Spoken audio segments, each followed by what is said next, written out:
coffee break with me. Come and take your coffee break with me.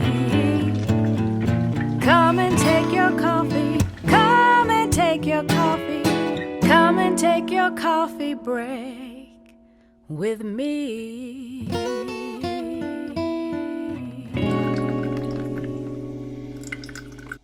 So welcome back to Coffee Break with Candace, everyone. Thank you so much for tuning in. My special guest today is award-winning Brazilian musician, Paula Maia. Paula, welcome to Coffee Break with Candace. We're so glad you're here. Thank you. Thank you so much for having me back. This is so exciting. It is. You were actually a guest on my YouTube series, right. Coffee Break with Candace, and you shared some dish. So we'll be excited to hear more today. Some dish. Yeah, I know, right? It's like, you know what? We're on at 10 in the morning, so it won't be, like super dish, but it'll be. Right. So first of all, tell us a little bit about who you are. Well, I am originally from Brazil. You said I'm from Rio de Janeiro, and I attended music university there, and I came to the US in my mid-20s and to Houston. Then right away I went to Seattle. I was there for 17 years, and then I came to Austin. I've been here for 10 years. I'm a pianist, classically trained. First of all, pianist, and then I started singing. So and always writing music, first instrumental, then with vocals. And I also own my record label and my publishing company, and I've released 7 albums so far. And so I'm working on a new one now. Well, that's exciting. You're very busy, so a lot of hats that you wear. I guess I like challenging myself with music. It's such a vast universe. You can never do it. You can have many lifetimes, and there's so much. It's such a vast place to go into and explore, so to speak. So yeah, I like to challenge myself. So when did you first fall in love with music and decide that you wanted to be a musician? Since I was 4 years old, I would play my mom's vinyls of classical music at like early in the morning, like 5, 6 in the morning before everybody woke up. And music always made me cry, and I was actually kind of afraid of that, because the music that really touches us always makes me cry. And that always bugged me, because I don't want to be crying all the time. But since then, and then my mom gave me a little keyboard, and then when I was 10, I started formal lessons, classical music lessons, and I really never stopped doing music. I was also a dancer, and at some point I was like between going professionally with dance or music, but ended up going with music, and then, just attended the university, got my degree in music theory at the conservatory, but I really didn't like the classical music university mood and vibe. I felt very, very pressured, and I knew that's not what I wanted to do. So I basically fled Brazil. My friend invited me to come to the US, and I just came. Oh, that's so awesome. And so you've lived in different parts of the United States. And if I recall correctly, you, again, worn many hats, and you at one time had a radio show. Is that correct? Yeah, I co-hosted the radio show for 12 years in Seattle called Raízes, and still goes on. My friend Sonia Pani, who actually passed away a couple of years ago, she started the show 10 years before I joined, and I joined kind of by chance. I was her guest, and she said, "Hey, I need a co-host." I'm like, why not? I never thought about being a radio host, and I did that for 12 years, and it was really fun. That really created a love for radio, for especially college and public radio in me, and actually also opened my mind to a lot of Brazilian music that I didn't like and didn't listen before. I was very a snob in Brazil. I only listened to classical or jazz. I hated pop music, And I came to love it doing the Brazilian show. It's funny, you know. And then, of course, I played with so many artists in Seattle, reggae, African artists, reggae artists from Jamaica, and of course, jazz, rock, all sorts of stuff. That is so awesome. So how did you end up in Austin? Well, I was already coming to Austin to play at South by Southwest, you know, basically since 2005. You know, I knew about South by Southwest. I think that's the reason why I started coming to Austin. And I always loved Austin. And I always thought about moving here, but never took the plunge. And so when I actually moved out of Seattle, I went to Connecticut in 2011 because of this producer that saw me on a video, blah, blah, blah, blah, blah. He helped me finish my record. I only lasted in Connecticut 3 months, you know, because it was 2011. It was the worst winter they had on record. And the place where I was staying was flooded. It was crazy, crazy, crazy. So then I was actually going to go back to Brazil at that point. You know, I was like, okay, what am I doing in this country, you know? My family's like, come back, come back, come back. So I came to Austin in 2011 to spend my birthday here in March. I spent a month here, started renting a place with my friend, and I bought a ticket to Brazil. I said, okay, I'm going to go stay for almost a year and decide if I want to go back. That's when I met Robert, my fiance, 15 minutes before I left. So then I ended up coming back from Brazil and staying here. But that's how I ended up in Austin. But I always loved Austin. Of course, you know, Austin, after I moved here, right after I moved to Austin, things really changed, as you know. And now, of course, we're all getting booed out of Austin because we can't afford to stay in Austin. Yeah. That's tell us more story. about that. Yeah, tell us more about that change that occurred around that time, though, for people that are not from here. Oh my gosh, you know, yeah, I mean, the change has been happening for decades, you know, the people that have been here will tell you that, but I think it was like about in 2013, 2014, for example, Lamar completely changed. Lamar Boulevard, where Maria Tacos Express, which is an institution in Austin, you know, is, that used to be kind of out, really South Austin. Nowadays, it's considered downtown. So nobody, all the old businesses that were there, they couldn't afford being there. Maria almost closed. It's because the community really cried out, stay open, stay open. They just open part of the day now. But so we used to live in South Austin. We couldn't afford there anymore, you know. We were renting from friends. Now we're in way East Austin. And even this area now is going to go through change, and I can see that people are going to get pushed away even more. So you know how that goes. That happened in Seattle, you know, it happens in every great city, and now they, you know, you can hear people say, should we still call Austin the capital, music capital of the world? You know, there like many venues are closing right now, many.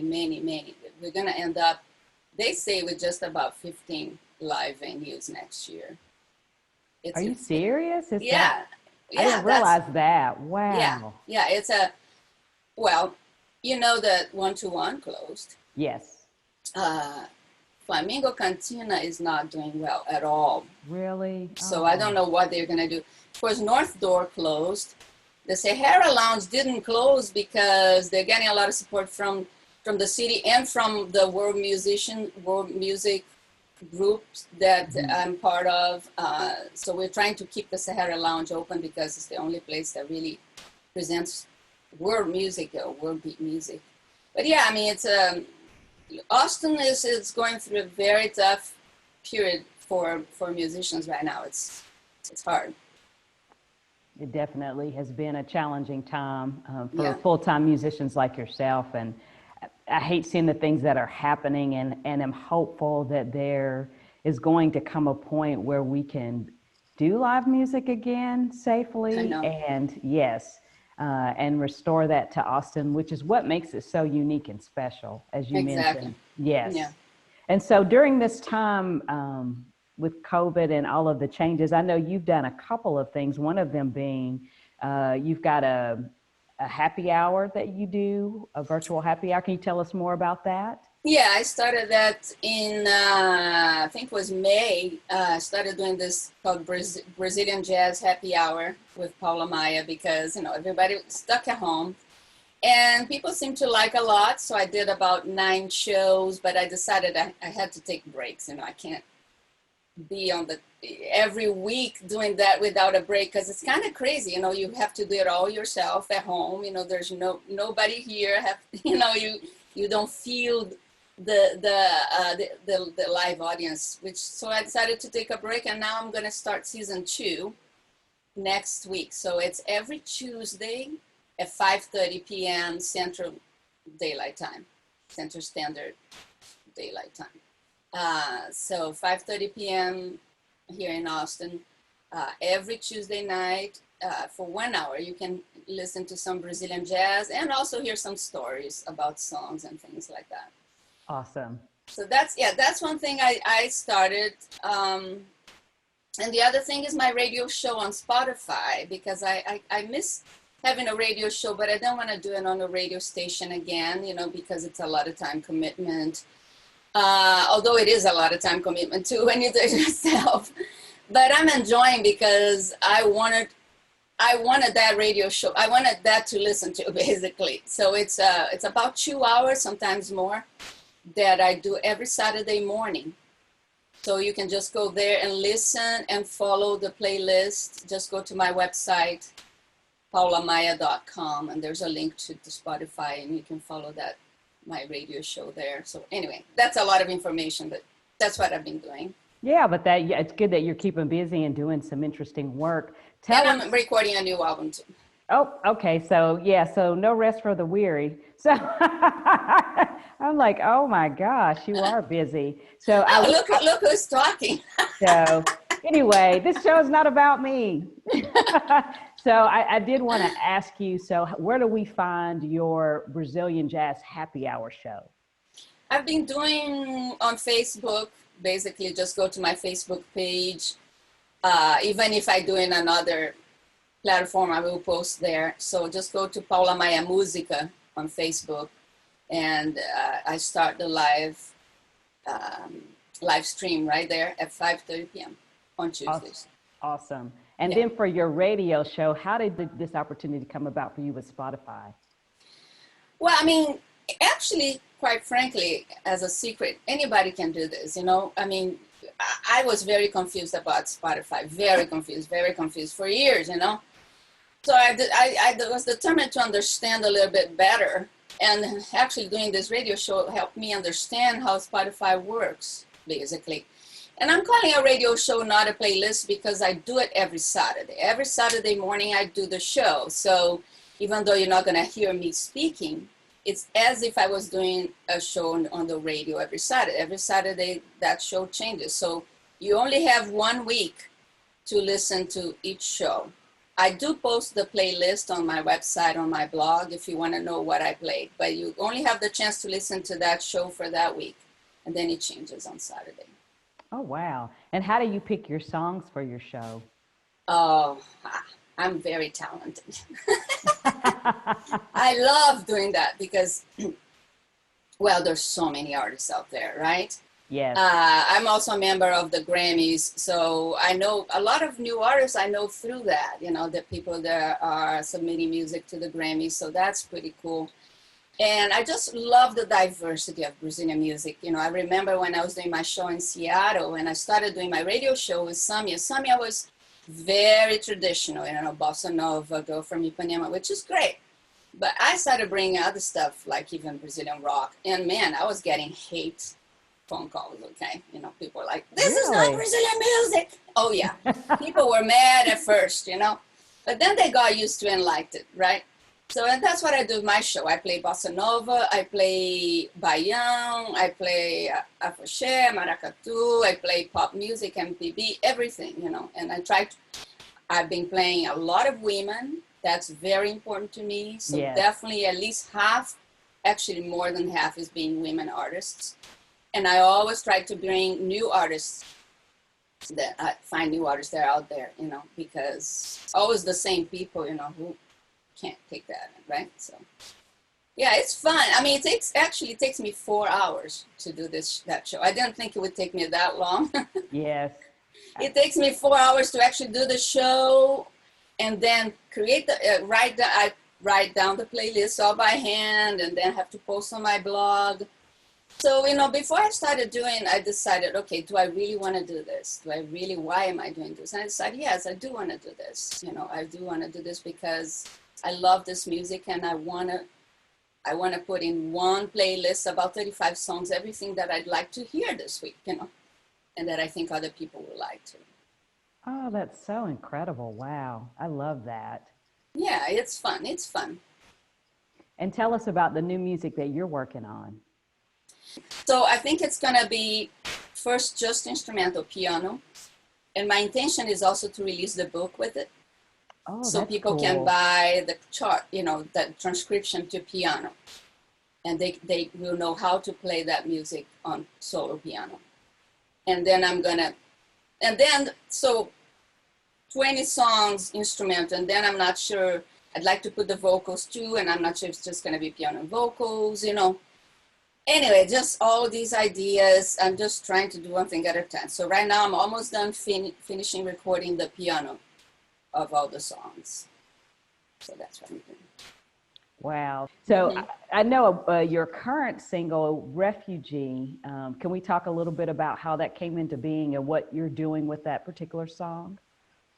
Yeah, I mean, I've always been an activist, my family, my mom, my sister, my niece, even back, so, and in Seattle, I don't know if you read, I volunteered for Red Cross for over 10 years doing after hours answering phones for immigrants that couldn't speak English, after hours. So I've always been involved, and I also worked in court in Seattle in the court system interpreting. That wasn't volunteer, but I've always been very aware, Sure. So of course, refugees are going to be the thing of this century. I mean, they predict billions and billions of people will be climate refugees, just the climate alone.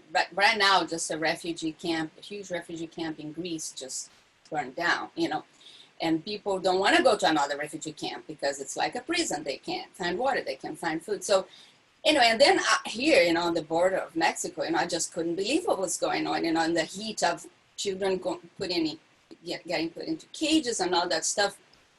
I just, I really felt like I really wanted to write a song about that. And I went to protests and stuff, and I very lo-fi recorded a bunch of images and decided to create a lo-fi video with the song. And so anyway, all sales of that song donated to Casa Marianela, who is a great organization here in Austin. He helps immigrants when they come out of jail, so to speak. So they give them beds, a place to stay, a place to eat until they can get up on their feet again. So yeah, that's Refugee. And I released last year, and he was accepted in the Grammys, which was nice, And I have other songs that are like that. That I haven't released yet. So do you think it was, the influence of family that created that awareness that has continued for you in terms of your activism? Probably. I mean, my dad was a lawyer. I think it was family, but it was also from me. I've always been a very sensitive person, very aware of the pain of the other, even when I was a child, I remember that. So, no, I'm not saying I'm perfect. Of course, I have my egos and things like that, but Nobody's perfect. Yeah, I think it's being able to have empathy is very important, and that's one huge thing we're missing in the world, is being able to simply put yourself on somebody else's shoes and think, how would I feel if somebody stole my kid, Like, 3-month-old kid or 1 month old out of my arms and put me in prison, send the kid, I don't know. I mean, come on. Doesn't take a genius to know that that's not right, you know. So, but anyway, I've always been that way. I've always, it's family, but it's also from my personality, I'm sure. No, that's so powerful, Paula. That's one of the things I've always, admired about you is that, first of all, I love your music. I love your work, but I love that, your passion in activism and the work you've done. I just remember we were rehearsing for a performance we were going to do together. And we finished rehearsing and then you were going to drive you and Robert, your fiance, 2 hours to protest. And I just thought, oh, right. Yeah. Yeah, I remember that. To Taylor, Texas. Yeah. Yes. And I was just so impressed by that. And you were so passionate about it. And that was one of the things that, inspired me to look at other ways that I can be of service. Because, I'm like you, I'm very aware and I try to help. I donate my time and different things like that. But there's even more I can do, I can go even further. And that was because of just, seeing you do what you do. Wow. Thank you. That makes me feel really good. I mean, that makes me feel very good because I always feel like I'm not doing enough. I hear the news every morning and I think, oh my gosh, I have a warm shower to take. Sometimes when you start feeling like you don't have enough and then you think, oh my gosh, I have so much, there's so much going on in the world. How do we make the world better? I passionately do believe, though, that we have to be very, very, very careful with our anger. Sometimes I get very angry in the morning with the injustice, but anger is anger, and it has a vibration. And we don't want to add that vibration to the world, right? So being aware and being an activist without adding that vibration of anger to the world is very tricky, but essential for our work to be powerful and effective, I believe. And I completely agree with you. And I think, for the most part, there always are outliers, but I think for the most part, a lot of what is happening right now in terms of activism is peaceful. The protests are peaceful. Mm-hmm. And I love that we're seeing, this younger generation be involved and say this is unacceptable. So we're going to change things up a little bit and we're going to do the segment called Who Said That? And that's this is where I ask you to tell me. I have a horrible memory for names. The name of the person who said this particular quote.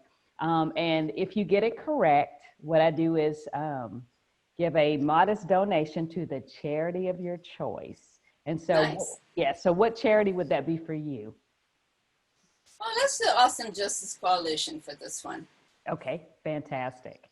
And so I'm gonna give you the quote, and then I am so generous because I give one clue if you're not sure of who it is, and you get one guess. So this quote is, "Life is what happens to you while you're busy making other plans. Life is what happens to you while you're busy making other plans." I say that all the time, but I don't know who said it. I have no idea. That is hilarious. So would you like the clue, Paula? Yes. Okay, yes. So the clue is the person that said this is an English singer, songwriter, and peace activist, and was part of the best-selling music act of all time. Was it maybe the Beatles? Somebody from the Beatles? You're getting warmer. So okay. Yes. George Harrison? No, John Lennon, actually. Oh, John Lennon, of course.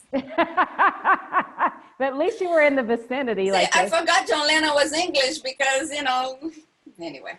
Yes. He lived in New York. Yes, I totally agree with that quote. And I say it all the time. Oh, me too. Tell us the name of your organization again.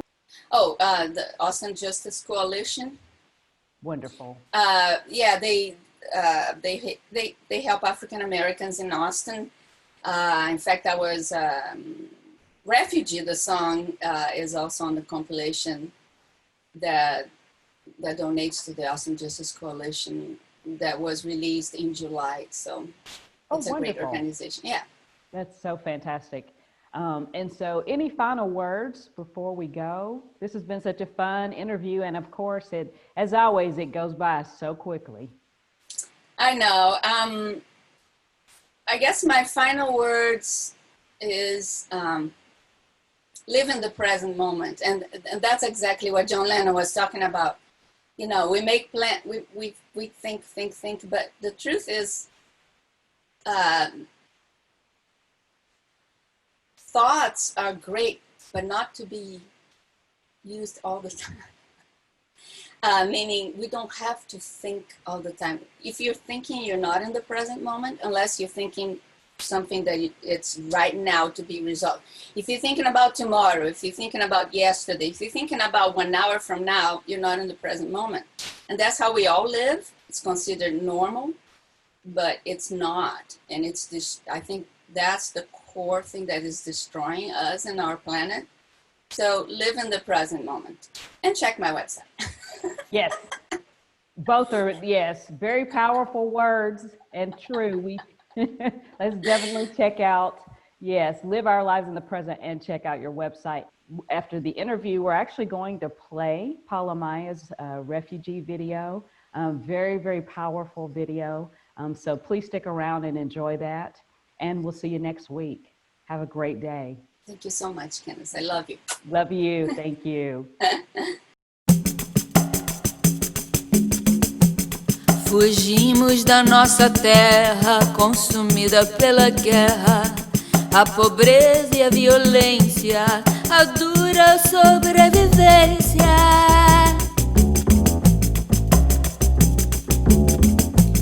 Seu beijo, farol e alento, se vejo o sol nascendo. No sé.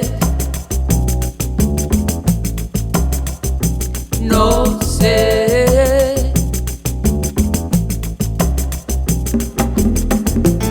Fugir da perseguição, somos uma multidão, respirando na cadência da crua sobrevivência. Amor. Seu beijo, farol e alento, se vejo o sol nascer.